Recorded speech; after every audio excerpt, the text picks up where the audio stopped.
Welcome back to Inside Politics. Our guest today, Larry Woods, political analyst on the Democratic side, Bill Phillips, an analyst on the Republican side. Bill, President Biden seems to be having problems more in his own party right now. The Republicans are staying against him, but he knew that was going to happen. He's got at least one cabinet pick for the Office of Management and Budget that may be dead, and it's dead because he can't get enough Democrats, and they have to be united to be for him. Is this going to be a problem for him? Because he doesn't look like he's going to get any help on the Republican side.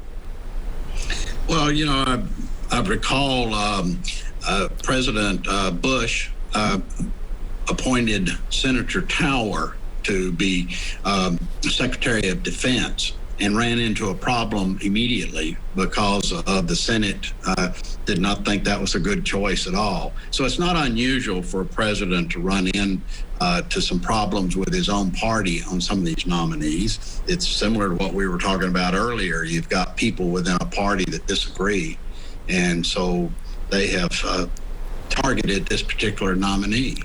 Larry, there's an old political saying that 100 senators get out of bed every morning, look in their bathroom mirror, and they think they see the next president of the United States looking back at them. In this particular case, because the Democrats need to be completely united to pass anything, and that even gets a 50-50 tie, the vice president has to make the tie-breaking vote. Joe Biden has to work harder on his inter-party relations, doesn't he, than he does even with Republicans. He knows they're probably going to oppose it. So he's in a real problem. Not only does he have to work on his across-the-aisle skills, he's got to work inside the party. Yes, you're exactly right about that. And I think President Biden understands and realizes that. Plus, your initial point that every senator wants to be president helps the president greatly, President Biden greatly. You know, Manchin and Tester from Montana and Sinema from Arizona, the Democratic senators who tend to be more conservative, if they want to be president, they can't vote against Biden consistently. The Democrat Party is not going to respond well to that kind of performance. So that ambition, desire, and thought that I could be president is going to keep some of them more in line with Biden. But you're right. The Biden people have got to pay attention. I think the OMB nominee, she's a smart woman, but they knew when they picked her this is going to be a problem because unlike Bill, unlike me, unlike you, Pat, when we disagree with the other side or somebody's policies, we speak up, say so, but we don't attack them personally. She does. She's got a 5-10 year track record of that, and people just don't like that. Bill, in terms of the Senate, when Joe Biden was a senator, he had a pretty close relationship with Mitch McConnell.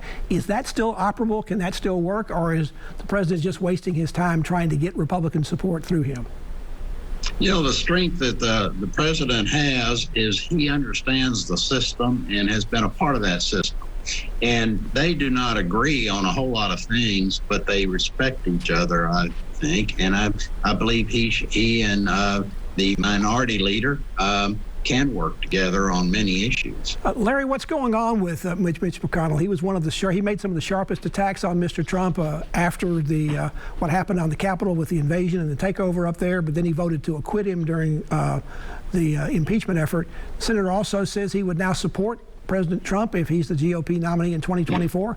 Is he already surrendering in this GOP upheaval that's going on? I think Senator McConnell wants to be the power in the Republican Party, which he, second to Trump, he has been for the last 4 years. He wants to stay there. He wants to become majority leader again, which means the Republicans have got to do well in 2 years.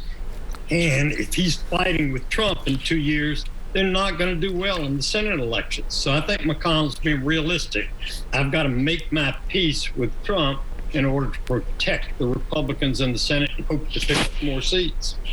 We're getting back towards the end of the show. To both of you, President Trump will make a political comeback. He'll make his first speech in Washington on Sunday before a conservative political group up there. What do you expect to hear from them? And is this likely, what's the response going to be? A little guarded? Or is this going to be like they've got the band back together and we're starting on a world tour reunion? It's going to be red meat for Trump. This meeting I would think 95% of them are very eager to have Trump run again and are going to tell him so. I would say 100%, Larry. Those are his people. And we're going to hear a lot about how the election was stolen. and not much about the January 6th insurrection.